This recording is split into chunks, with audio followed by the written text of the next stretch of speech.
Beautiful human being, welcome back to another episode of Soul Speaks with Spack. In today's episode, we're going to be covering the 4 masculine archetypes to embody if you want to become the best version of yourself as a man. If right now you're in a relationship where you feel powerless, you feel weak, you notice yourself people-pleasing and kind of following your woman's lead and going with the flow, and underneath all of this, you feel scared, you feel frustrated, you feel angry, then this episode is for you. If you're in a relationship right now where there's next to no sex, there's not really any fun, there's not really any enjoyment or yumminess within the relationship, and it's become more of a relationship where there's just nagging and nitpicking and fighting and arguing and being shamed and feeling like you can't really be your true self in the relationship, then this episode is for you.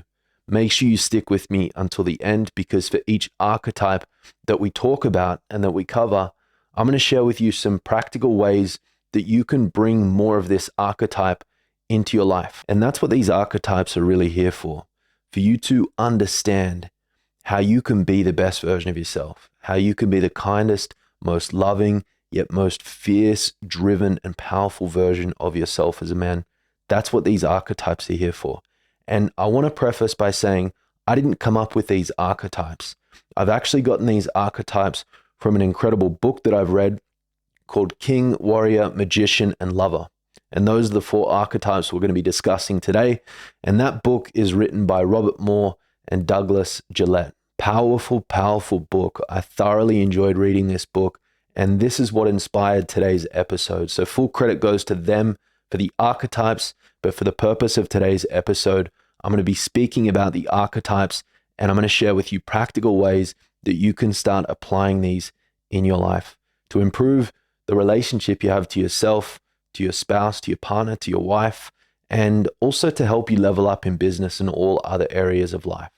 So without further ado, let's dive into the episode. The first archetype that we're going to speak about is the king archetype. And why is the king archetype incredibly important?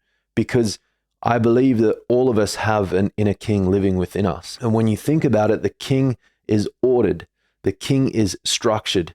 The king is able to provide a sense of direction and guidance and a sense of stability and clarity. And with that comes confidence. So if right now you don't have a strong king archetype in your life, you're probably the kind of guy that goes with the flow. And you're happy for other people to make the decisions. And you're happy to kind of coast your way through life. But underneath all of this, you feel powerless. Because deep down, you know that you have an immense amount of power. You know you have the ability to create amazing things in the world. But right now, you're living through your survival mechanisms by pleasing and appeasing and allowing others to dictate your life and tell you what you can and can't do and make decisions for you. So if you want to amplify your king archetype, it is time to take responsibility. It is time to really get clear on what you want in life. What do you want to create? What do you want to attract? What do you want to experience as a man? What do you value? What is your mission? What is your purpose?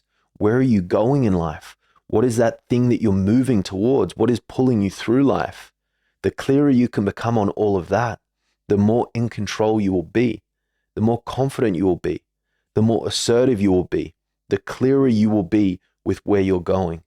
And people are magnetized and drawn in to a man that is on a mission, a man that knows where he's going, the man that is excited and inspired and has this sense of drive and purpose that is pulling him through life. This is magnetic. People are drawn into that. So if you haven't yet clarified as a man what your mission is, what your vision is, what your purpose is, what your values are, then this is the perfect place to begin if you want to start embodying more of this king archetype. A king has the confidence to push back and say no if his woman is overstepping a boundary. If she's testing his limits, he has the confidence and the willingness to push back and say, no, I need to focus on this now. This is important for me. And so if you're weak, if you don't have any boundaries, if you lack that assertiveness, then this is a good sign that it's time to start embodying the king archetype and to start creating some structure and stability and direction in your life so that you're no longer a victim of your circumstances, so that life is no longer happening to you, but rather it's being created through you. This comes back to your ability to set the direction, to create that structure, and to go after what you really want. The next archetype we're going to talk about is the warrior. And this is one of my favorite because the warrior is the one that leans into the fear and the discomfort and the adversity and the challenge. He's the one that's able to push beyond his limits. He's the one that's able to get up when he gets knocked down time and time again. The warrior is incredibly powerful and one of the most important to embody as a man. If the warrior archetype is lacking from your life right now, then it may be that you've let yourself go. Maybe you're overweight, you're out of shape. Maybe your stress tolerance is very small. Maybe you're easily agitated and irritated. You're very reactive and you can't handle a lot of discomfort in your body. And this could show up in your relationship as your wife, your girlfriend, nagging and nitpicking. Maybe she comes to you with something that's very reasonable and it pisses you off and it frustrates you and you get angry and you get agitated and you have an outburst, and this leaves her feeling very disconnected from you and unsafe around you. So in order to start embodying this warrior archetype in your life, it is important to start challenging yourself as a man, challenging yourself physically, mentally, and emotionally, stretching beyond your limits, being able to embrace discomfort, being able to welcome discomfort. This is the warrior archetype. So if right now you can't handle a lot of stress, if right now you can't handle uncomfortable emotions, if right now you're physically out of shape, if you don't have much energy, if your energy is lacking, this is a good sign that it's time to start embodying the warrior archetype. And I'm going to tell you how to do that right now. So here are some practical ways that you can start embodying this warrior archetype. Challenge yourself physically. Get outside, run, lift weights, practice martial arts, be in the sun. Get around men that inspire you. Get around men that challenge you. Get around men that lift you up and build you up and want to see you win. Rather than hanging out with men that shoot you down and shame you and laugh at you and point the finger and want you to come out and drink beers and gamble and smoke and do all that kind of stuff, start surrounding yourself with men that challenge you, that inspire you, that want to see you win, that will be in your corner every step of the way. Even when you're going through hardship and challenge in your life, get around men that want to be there for you, that really will be there through the hard times, through the good, the bad, and the ugly. These are the kind of men that you want in your corner. Another powerful practice, if you want to embody more of this warrior archetype, is a practice like breath work. I love it because it's so simple, it's potent, it's powerful. You're in the driver's seat. You can go as deep and as long and as intense as you want, or you can keep it as short and as chill as you want. And if you're curious about breath work and you want to give it a shot, just reach out to me personally on Instagram. I have a bunch of free practices that you can follow along. Just pop headphones in and go through the guided practice. And this, in my opinion, is a super powerful way to start the day and to end the day. And the other powerful thing about breath work is you're mobilizing stagnant energy in your body. You're moving that energy through your body, and this is going to help you feel more calm, more connected, and also more energized at the same time. It's like you're mobilizing this stagnant energy that has been built up in your body. You're moving this residual energy around your body. You're circulating this energy, and this is how you can handle more chaos and how you can handle more stress and more emotional intensity. The power of using your breath alone to feel more energized and more present and more connected is something that, in my opinion, is super overlooked. So if now you realize, hey, I need to embody more of this warrior archetype, then I invite you to start practicing breath work and challenging yourself physically, mentally, emotionally, and surrounding yourself with like-minded men that are on a path of healing and self-growth, that will build you up, that will see the best in you, that will want to see you win. These are the ways that you can start bringing more of this warrior archetype into your life. The next archetype we're going to be covering is the magician. And this is an interesting one because the way that I see the magician is as though it's the inner sage, the wise one, the intelligent one. I truly believe that all of us human beings have wisdom that is living within us that we get to remember. And it's not a wisdom that we acquire through reading and learning through online courses and YouTube and all that kind of stuff, there is this innate wisdom and intelligence that lives within you and me and everyone and everything. And it is to be remembered and felt and experienced and connected to. And in my opinion, the way that we connect to this wisdom is through our own experiences.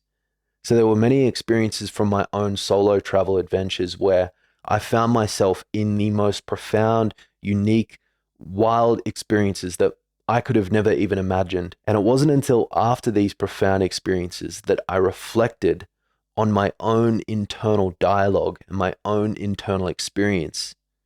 That's when I was like, whoa, there's something here that is deeper and more profound than any book or online course or video. There is something profound about learning through your own internal experience that no self-help book, YouTube video, online course, therapist, coach could ever teach you. And this is something you must experience firsthand. And these experiences come through those life-altering moments where you don't even have time to think. You just act based off your own survival instinct. And it's not until after the fact when you sit and you reflect on that moment and you're like, oh my God, I can't believe I did that. I came out of that alive. I did something that I could have never even imagined myself to be able to do. I did it and I'm alive. And there are so many lessons and blessings that come through our own life experiences, but often we disregard the importance of these. You get lost handing over your power thinking that some guru or self-help book or course or therapist is going to save you, when in actual fact, you are the one that gets to save you, and you are your own greatest teacher and mentor, but you have to give yourself permission to take the lessons and blessings from each and every moment that is in front of you. And this to me is where this inner magician, this inner sage, this inner wise one comes from. Now, what I've shared so far about the inner magician may come across as woo-woo and a little bit too esoteric for you. And if it does, I totally respect that. I understand that some of this stuff can come across as a little bit out there, a little bit far-fetched. So my goal here is to express and share this in a way that is practical and useful to you. So the way that I see the inner magician is that we all have this intuition. We all have this inner knowingness that lives within us. This is my opinion, and maybe you can or can't resonate with it. And if you can't, that's totally okay. But in my opinion, being connected to our inner magician is being connected to our intuition, being connected to our sensory experience, being able to feel and tune into what feels good for us and what feels not good for us, and to go after more of what feels good, and to not necessarily avoid what doesn't feel good, but to be curious about it. And so in my opinion, when you're tapped into your inner magician, you're tapped into your emotions, you're tapped into your ability to feel and to sense, you're tapped into your own internal guidance, but you're also connected to something much larger than yourself. Being connected to your inner magician means being connected to the earth and understanding that the way that you show up in the world actually has a big impact, and you can influence and impact other people in a really positive way. And on the other hand, you can impact people in a really negative way. And so if you're not aware and intentional with the way that you're showing up in your relationships, in your life, in your career, then you're going to be disconnected from your inner magician. So connecting to your inner magician means taking responsibility for how you're showing up in the world. It means remembering that the fact that you're living and you're breathing here on this earth right now is for a God-given purpose. And it means respecting that and honoring that and seeing the purpose within what's in front of you right now, and letting go of the need to be tied down and chained to who you've been in the past. And on the other hand, letting go of the need to be so anxious and caught up with the unforeseeable future, and instead choosing to live in the here and now and to be grateful for who and where you are right now, to be grateful for all that you have. This, in my opinion, is the inner magician, the ability to be here and now, the ability to be attuned to your surroundings, the ability to know what is needed in the moment, and to be willing to show up and to give that and to offer that to other people. So by now, if you feel overloaded with the woo-woo stuff, I totally hear you, and I'm going to share some practical ways that you can start evoking this magician archetype in your life. I like to keep it incredibly simple. I like to go bare feet in the woods and to just walk around and tune into my surroundings, listening to the birds chirping, watching the waves roll in, feeling the sun on my skin, noticing the wind rustling through the trees. This is a simple way you can tune into your surroundings and notice that there is something much larger than yourself that you are in fact connected to. And your ability to zoom out of your own lens and to see what is going on in a larger perspective is going to help you embrace more of this magician archetype. It's also going to help you detach yourself so heavily from the problems that you experience every single day. And this, in my opinion, is a really powerful way to trust in a higher power, whatever that is to you, whether that's God, Jesus, Buddha, Krishna, Allah, the universe, it doesn't really matter. Now, the final archetype, last but not least, is the lover archetype. And this is a really challenging one for many men because many men are stuck in their head and they find it near impossible to drop into their heart. Many men and women, of course, have had traumatic experiences growing up as children. And I'm no different. In the past, I've struggled a great deal to open up my heart and to make heartfelt connections with other people. I've pushed a lot of people away and I've had my heart closed off for the majority of my life. And learning to open up my heart and to start allowing people in and to start being more open and honest and connected to other people has been confronting and deeply uncomfortable. And there's a reason why a lot of men completely avoid this altogether. But the messed up thing is, if you're avoiding opening your heart, you're closing yourself off to so much beauty and richness. And so if you're closing off your heart, yes, you may be protecting yourself from feeling pain and feeling grief and loss, but you're also closing yourself off from experiencing love and connection.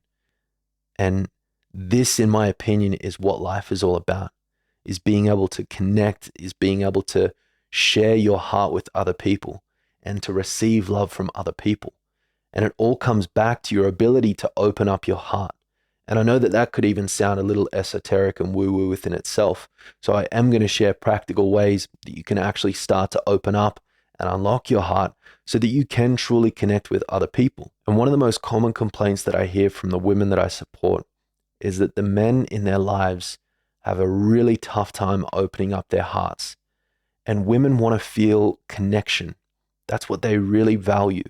And if a man is not able to open up his heart because he's so stuck in his mind, then it's going to be near impossible for a woman to feel connected to him. And if she can't feel connected to him, she's not going to feel safe with him. And if this man is not strong and secure within himself, which he very likely isn't if he spends most of his life in his head rather than his heart, his woman feeling unsafe is going to trigger a lack of self-worth within him. And this will further perpetuate the cycle where he'll want to spend more of his life in his head rather than his heart. So if you want to embrace more of this lover archetype in your life as a man, you must give yourself permission to start feeling and dropping into your heart, giving yourself permission to slow down, giving yourself permission to let go of all of the racing thoughts that are going on up here. And this is a practice. This is something you must practice, just like building muscle in a gym. Practice, practice, practice. So if one of the recurring complaints you hear from your woman is that you don't understand her, this is very likely because she doesn't feel your heart.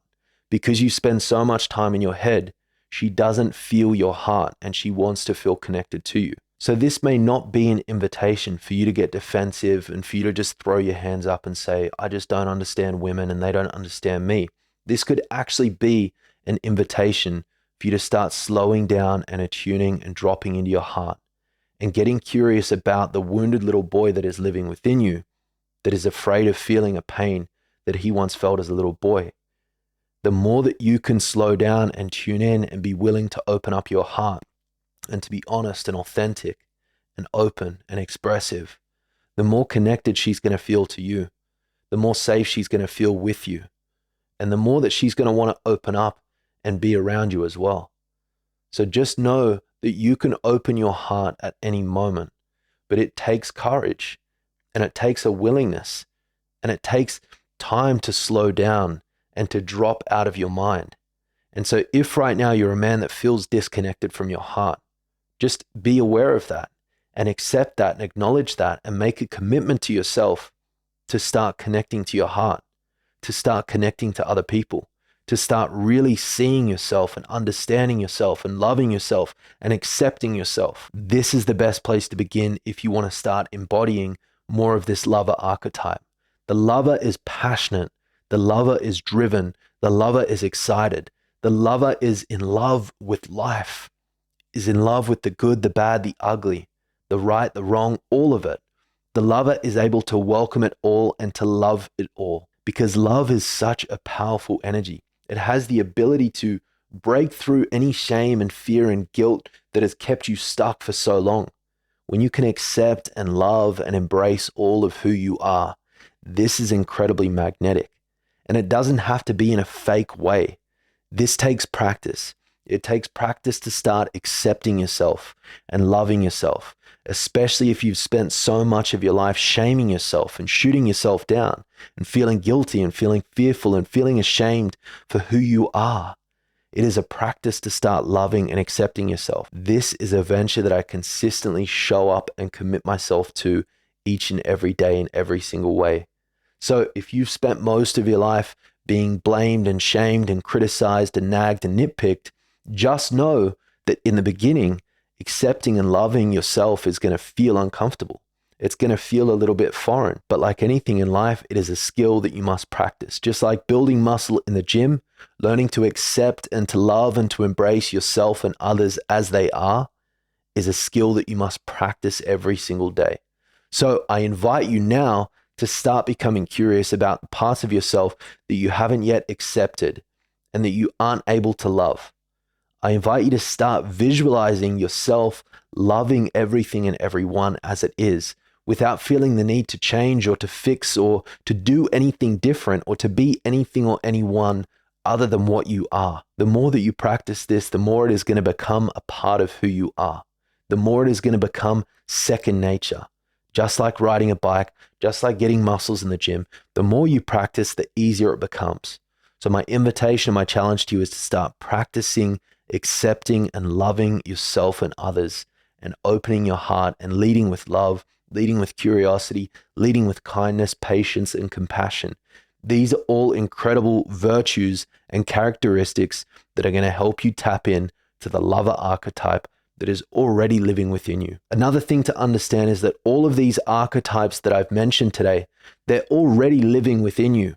They're not something that you've got to go and get from the external world. They're archetypes that you can tap into right now by remembering who you really are, by remembering how powerful you are, and by intentionally and consciously living in alignment with who you want to be. Think about the best version of you as a man now with these archetypes, the lover, the king, the warrior, and the magician. Envision yourself embodying all of these characteristics and living in this way. And then start living in that way today, in this moment right now, because the past is already gone. The future doesn't even exist yet. So all we have is right now. So how are you going to choose to show up in this moment right now and all the moments that are yet to come? That is what truly matters, not who you've been in your past, not about the unpredictable future that hasn't even happened yet. Who you are choosing to be in this moment right now is the one thing that you have control over. So drop into that. Start living intentionally and go after that which is handwritten on your heart. Thank you for tuning in. This is all we've got time for in this episode today. As always, if you love this episode, rate the show, drop a comment down below. If you know someone that you think could benefit from this episode, be a good friend and pass it forward. And if you feel called, put it up on your social media, tag me, because I love to see how these episodes are impacting you. Once again, thank you for tuning in. Until the next one, venture beyond limitation. Let's go.